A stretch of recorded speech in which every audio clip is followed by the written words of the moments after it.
Friends, Sidhu winner classes के YouTube platform पे आपका हार्दिक स्वागत है। आज का हमारा जो सेशन है, कोशिका के प्रकार पढ़ रहे हैं हम लोग केंद्रक द्रव्य के बारे में।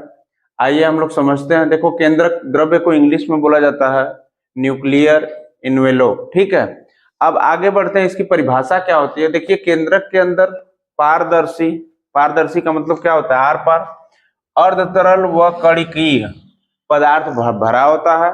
इसमें क्रोमोनिमेटा या क्रोमेटिन तंतु और केंद्रिकाएं पाई जाती हैं।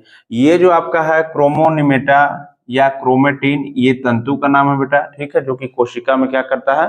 पाया जाता है। अब आगे क्या कहते हैं? क्रोमोनिमेटा क्या होता है, मैं इसको बता रहा हूं। देखिए, ये केंद्रक जालिका है। अगला जो पार्ट है क्या है? केंद्रक जालिका। केंद्रक जालिका को इंग्लिश में कहते हैं न्यूक्लियर रेटिकुलम। ये देखिए, धागे नुमा क्रोमेटिन तंतु केंद्रक जालिका बनाते हैं। जो भी ये क्रोमेटिन तंतु होता है, इसमें धागे नुमा होता है। ठीक है, इसलिए ये क्या करता है? जालिका बनाता है। जब धागा नुमा रहेगा तो जालिका बनाएगा, ये जाल बनाएगा। तो इन तंतुओं को क्या कहते हैं? क्रोमोनिमेटा कहते हैं। ठीक है, इनसे बने जाल को केंद्रक जालिका कहते हैं। जो ये दोनों मिलकर क्या कर रहे हैं? एक जाल बनाएंगे। ठीक है, ये धागे नुमा क्रोमेटिन क्या करेगा? क्रोमोनिमेटा का निर्माण करेगा।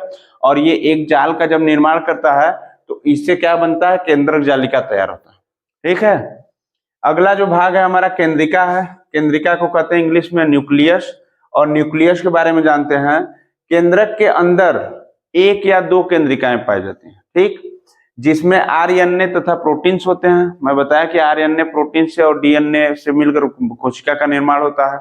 और इनके द्वारा राइबोसोम बनाने के लिए राइबोसोमल आरएनए का संश्लेषण करते हैं। बस इतना ध्यान देना है कि केंद्रिका बनाने के लिए आरएनए प्रोटीन की जरूरत पड़ती है और राइबोसोम बनाने के लिए राइबोसोमल आरएनए का संश्लेषण करना पड़ता है। ठीक है, मैं आपको आरएनए का फुल फॉर्म बताया था। क्या बताया था?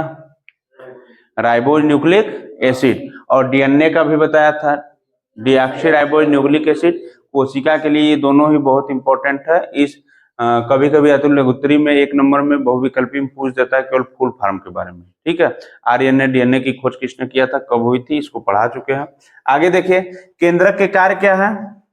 केंद्रक का कार्य क्या है? ठीक है, वर्क्स ऑफ न्यूक्लियस। तो इसको कहते क्या है? देखिए, कार्य क्या करेगा? कोशिका के अंदर होने वाली सभी जैविक क्रियाओं का नियंत्रण करता है। ठीक है, केंद्रक क्या करता है? कोशिका के अंदर जितनी भी सभी जैविक क्रियाएं होती हैं उसको नियंत्रित करने का कार्य करता है। इसलिए इसको कोशिका का कंट्रोल रूम भी कहा जाता है। कोशिका का क्या कहा जाता है बेटा? Control room. Very very important लगा लेना, क्योंकि एग्जाम में पूछता है कि कोशिका का कंट्रोल रूम किसको कहा जाता है। तो आप लोग आराम से जवाब दे देना, केंद्रक को कहा जाता है। किसको कहा जाता है? केंद्रक को। आगे बढ़ते हैं हम लोग। केंद्रक में आनुवंशिकी पदार्थ पाया जाता है। केंद्रक आनुवंशिकी पदार्थ का आप लोग समझ रहे हैं, जैसे माता पिता होते हैं वैसे ही बच्चे होते हैं। ठीक है, कलर में, स्वभाव में, मान लो और तरह वातावरणीय प्रभाव से उनके गुणों को विकसित किया जा सकता है, लेकिन उसका जो उनका हाइट मेंटेन होता है, कलर्स होता है, इसको नहीं किया जा सकता। केंद्रक में आनुवंशिक पदार्थ पाए जाते हैं। यह जीव के लक्षणों की विसंगति को क्या के लिए जाने जाते हैं? जो भी जीव के लक्षण में विसंगति होगी वो क्या करेगा? ये इसके लिए जाना जाएगा केंद्रक। ठीक है, विसंगति दूर करना या विसंगतियों को लाना कार्य किसका है? केंद्रक का है।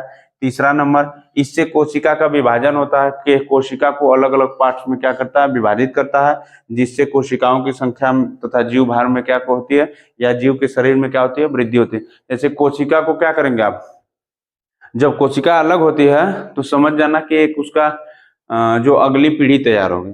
ठीक है, कोशिका पार्ट्स में बढ़ती जाती है, उसके खानदान क्या होते हैं? बढ़ते जाते हैं एक तरह से। बस देखिए, यह है कोशिका विभाजन। कोशिका विभाजन को इंग्लिश में कहते हैं सेल डिवीजन।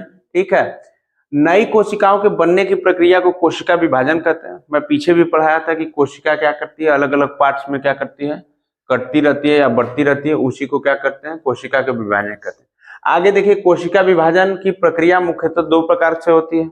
पहली जो प्रक्रिया है उसको कहते हैं हम लोग सूत्री विभाजन। क्या कहते हैं बेटा? सूत्री विभाजन, मिटोसिस। और दूसरी जो पार्ट है हमारा अर्धसूत्री विभाजन है, इसको कहते हैं माइटोसिस। क्या कहते हैं बेटा? माइटोसिस।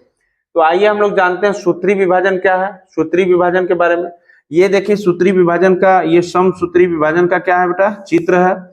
ये कोशिका की आकृति है जिसको बोलते हैं मातृ कोशिका, और ये देखो गुणसूत्र, दोनों क्या होता है? मिलन होता है। तो इधर देखिए संतति कोशिका छोटी छोटी क्या हो रही है? पार्ट्स में बट रही है कि नहीं बट रही है? तो इसी को कहते हैं समसूत्री विभाजन। ठीक है, आगे देखिए कोशिका विभाजन की वह प्रक्रिया जिससे अधिकांश कोशिकाएं वृद्धि हेतु विभाजित होती हैं, उनके शरीर में क्या होता है? वृद्धि एवं विकास होता है, उसी को क्या कहते हैं? सूत्री विभाजन कहते हैं। बात समझ में आई?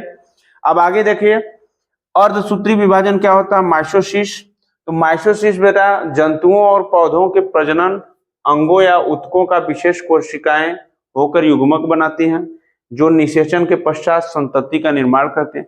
जब कोशिकाओं का निषेचन होता है, ठीक है, तो अलग अलग पार्ट में जो विभाजित कोशिका होती है उसी को कहते हैं अर्धसूत्री विभाजन। ठीक है, इंग्लिश में कहते हैं माइटोसिस।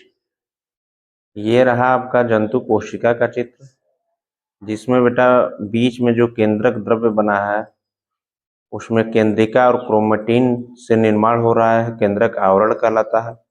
देखिए ऊपर वाले भाग को लाइसोसोम कहते हैं, और ऊपरी भाग चिकनी अंत प्रद्रव्यी जालिका बना हुआ है। तारक का है, गाल्जी का है, जिसको कोशिका द्रव्य है, जिसको रिक्तिका कहते हैं, राजधानी रिक्तिका। ये जो खुरदुरी अंत प्रद्रव्यी जालिका बनी है, और नीचे देखिए दो सेल जो है आपकी कोशिका पार्ट में बटी हुई है, उसको माइटोकांड्रिया कहते हैं, कोशिका का पावर हाउस।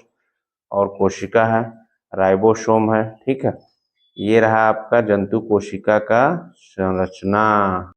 ये रहा आपका पादप कोशिका का चित्र, जिसमें हरित लवक पाए जाते हैं, केंद्रिका, बगल में देखेंगे आप लोगों को हाइलोप्लाज्म, बीच वाले भाग को केंद्रक कहते हैं, केंद्रक द्रव्य, केंद्रक कला उसके क्या है?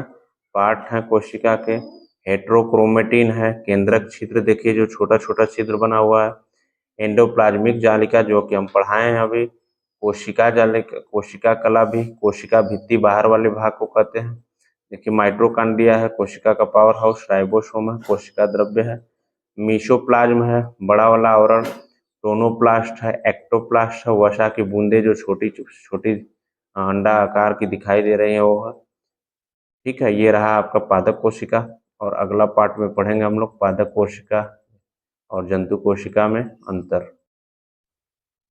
चलिए देखते हैं हम लोग पादप कोशिका तथा जंतु कोशिका में अंतर। ठीक है, पादप कोशिका का मतलब समझे रहे हैं, पेड़ पौधे, हरी सवाल, और जंतु कोशिका का मतलब जंतु को आप लोग देखे ही है, कोशिका। अब देखते हैं, देखिए पादप कोशिकाओं में सेल्यूलोज की बनी कोशिका भित्ति होती है। किसकी बनी होती है बेटा? सेल्यूलोज की बनी, ये बहुत ही इंपॉर्टेंट है।